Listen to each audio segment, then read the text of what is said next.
अगस्त का महीना आए तो ये कैसे हो सकता है कि हम उन बेमिसाल कुर्बानियों को भूल जाएं, लाखों अफराद के अपने घरों से बेदखल होने को भूल जाएं, दरियाओं के किनारों पर बहने वाले खून की नदियों को भूल जाएं।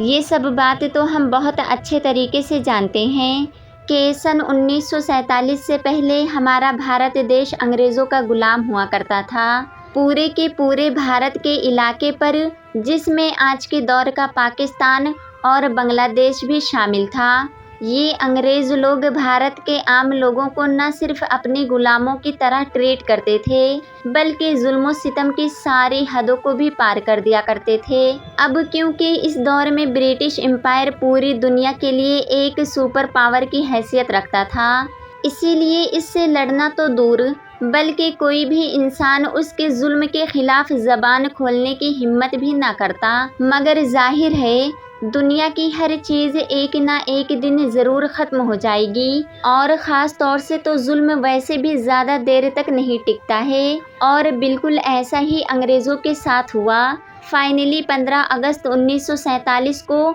भारत के आम लोगों ने अंग्रेज़ों से आज़ादी हासिल करने में कामयाब हो गए और भारत को एक आज़ाद देश घोषित कर दिया गया। मगर 1947 में भारत को मिलने वाली ये आज़ादी फ्री में नहीं मिली थी, बल्कि इसके पीछे बहुत सारी कुर्बानियाँ शामिल थीं। इवन हज़ारों लोगों ने हमारे देश को आज़ाद कराने के लिए अपनी जानें तक कुर्बान कर दी। इंटरेस्टिंग की बात ये थी कि आज़ादी की इस जंग में बग़ैर किसी रंग,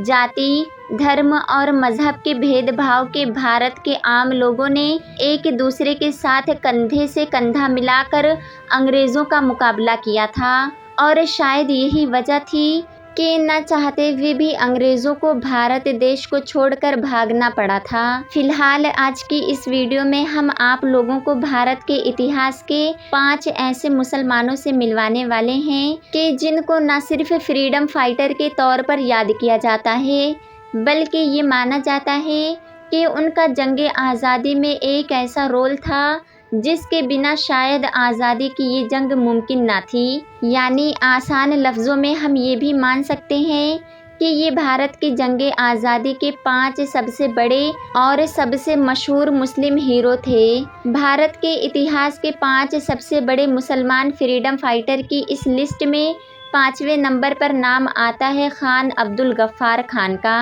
आपको बताते चलूँ कि उनका जन्म 6 फरवरी 1890 में भारत के उस इलाके में हुआ था जो इलाका अब पाकिस्तान में जा चुका है। खान अब्दुल गफ्फार खान ने भारत की आज़ादी के लिए वो सब कुछ किया जिसके बारे में एक आम इंसान सोच भी नहीं सकता। इंटरेस्टिंग की बात ये थी कि Khan Abdul Ghaffar Khan father of nation यानी गांधी जी से हद से ज़्यादा इंस्पायर थे, इसीलिए उन्होंने भी भारत को आज़ादी दिलाने के लिए वही रास्ता अपनाया जो रास्ता गांधी जी अपनाया करते थे। खान अब्दुल गफ्फार के बारे में ये जानकर शायद आपको हैरानी होगी कि उन्होंने भारत को आज़ादी दिलाने की खातिर ही अपनी लगभग आधी ज़िंदगी जेल में ही काट दी थी। आपको जानकर शायद झटका लगेगा कि खान अब्दुल गफ्फार खान उस वक्त तक भी जेल में थे जब हमारा देश भारत आज़ाद हुआ था।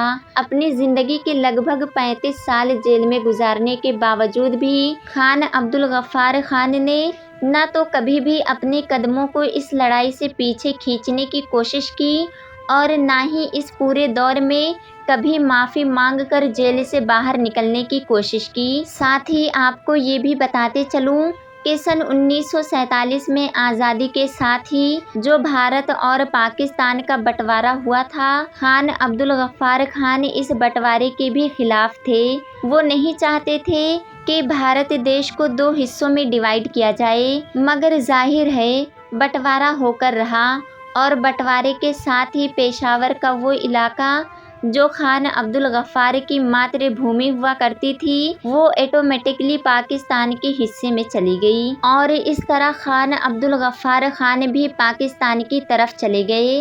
मगर पाकिस्तान में चले जाने के बावजूद भी खान अब्दुल गफ्फार खान ने आज़ादी के लिए जो किया था वो यकीनन नहीं भुलाई जा सकती। खान अब्दुल गफ्फार खान को एक पाकिस्तानी होने के बावजूद भी भारत रत्न अवार्ड से नवाजा गया था और सन 1990 में लगभग 98 साल की उम्र में खान अब्दुल गफ्फार खान ने हमारी इस दुनिया को अलविदा कह दिया था। भारत के इतिहास के 5 सबसे बड़े मुस्लिम फ्रीडम फाइटर्स की इस लिस्ट में चौथे नंबर पर नाम आता है मौलाना हसरत मोहानी का। आपको बताते चलूं कि मौलाना हसरत एक लेखक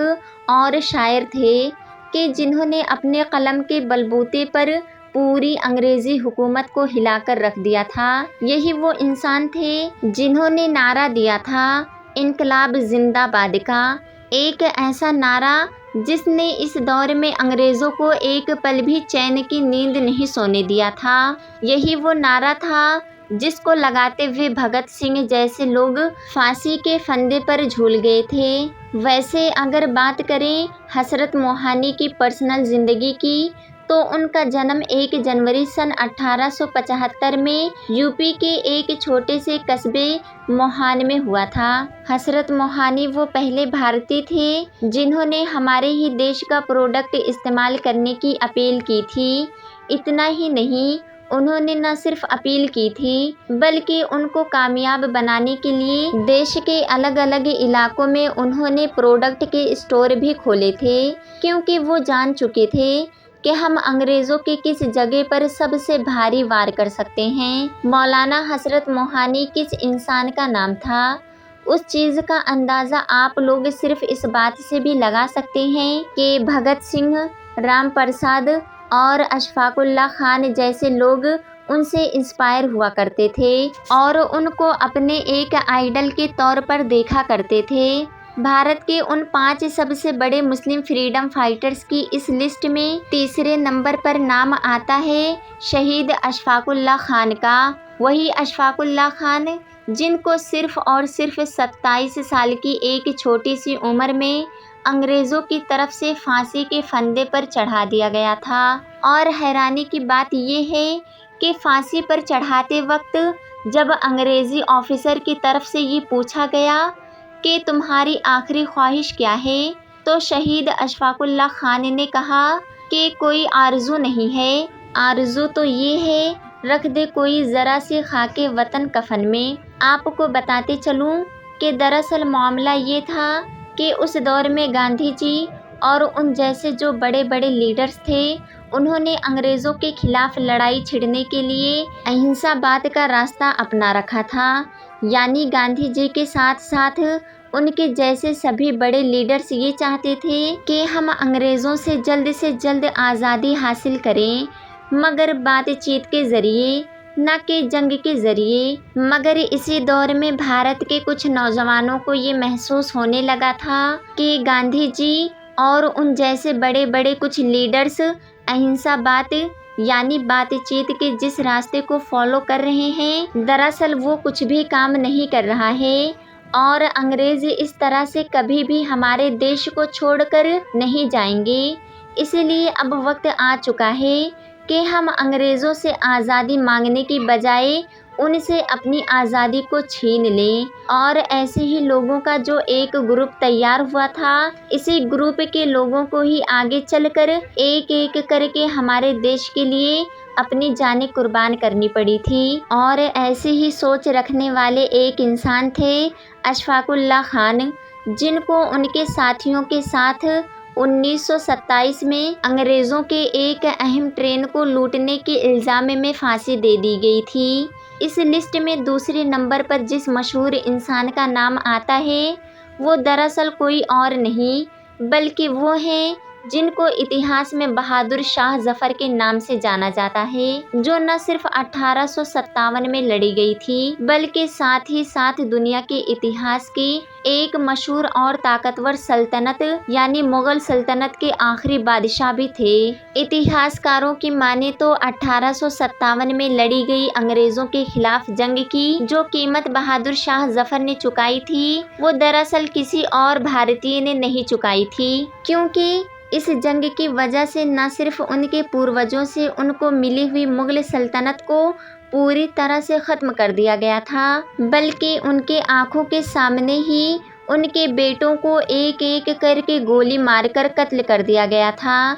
आज भी एक्सपर्ट्स इस बात से एग्री करते हैं कि सन 1857 में अगर बहादुर शाह जफर भारत के लोगों की लीडरशिप को न संभालते तो शायद आज भी बहादुर शाह जफर की नस्लें दिल्ली के किसी न किसी शाही महल में एक आलीशान जिंदगी गुजार रही होती। बल्कि वैसे ही जैसे आज भी भारत के कई अलग अलग इलाकों में रहने वाले राजाओं और महाराजाओं की नस्लें आलीशान जिंदगी गुजार रही हैं। और जाहिर है ये उन राजाओं और महाराजाओं की औलादें हैं कि जिन्होंने अंग्रेज़ों से लड़ने की बजाय उन्हीं का ही साथ दिया था। अब जिस इंसान के बारे में बात करने जा रही हूँ, अगर उस इंसान का नाम ना भी लूँ और उसकी ज़बान से बोले गए चंद ऐतिहासिक वर्ड्स को ही बोल दूँ, तब भी आप लोग समझ जाएंगे कि आखिर मैं किसकी बात कर रही हूँ। वो ऐतिहासिक वर्ड्स ये हैं कि शेर की एक दिन की ज़िंदगी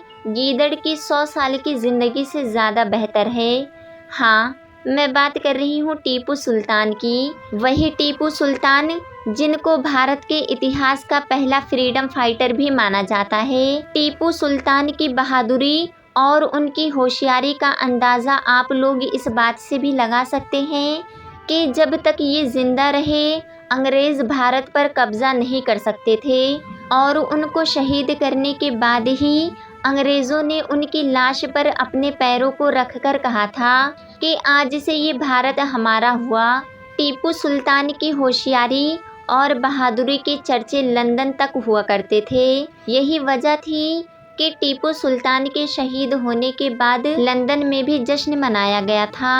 अंग्रेज़ अपने इस नापाक इरादे में कामयाब नहीं हो पाते थे, लेकिन अब उन्होंने आखिर में टीपू सुल्तान की ही एक वफादार सेनापति को, जिसे मीर सादिक के नाम से जाना जाता है, उसको खरीद लिया था। और उस मीर सादिक की गद्दारी की वजह से ही अंग्रेज़ 1799 में टीपू सुल्तान को शहीद करने में कामयाब हो गए थे। यही वजह है कि आज भी इतिहासकारों का ये मानना है कि अगर मीर सादिक गद्दारी ना करता तो शायद भारत अंग्रेज़ों का कभी गुलाम बनता ही नहीं, क्योंकि टीपू सुल्तान तो अंग्रेज़ों को भारत से पूरी तरह से भगाने के लिए बिल्कुल करीब पहुंच चुके थे। इंटरेस्टिंग की बात यह है कि मीर सादिक की गद्दारी के बाद जब अंग्रेज़ टीपू सुल्तान के महल को चारों तरफ से घेरने में कामयाब हो गए थे और उनके किले की दीवारों को भी गिरा दिया था, तो उनके एक वफादार सरदार ने कहा था कि अगर अभी भी आप चाहें तो महल के खुफिया रास्ते से निकलकर अपनी जान बचा सकते हैं और दूसरी तरफ हम अंग्रेज़ों से मुकाबला करते रहेंगे। मगर ये बात सुनने के बाद टीपू सुल्तान ने अपने इस वफादार सिपाही को एक ऐसा जवाब दिया था जो इतिहास में हमेशा हमेशा के लिए अमर हो गया था। और दरअसल वो जवाब यही था कि शेर की एक दिन की ज़िंदगी गीदड़ की 100 साल की ज़िंदगी से कई बेहतर है।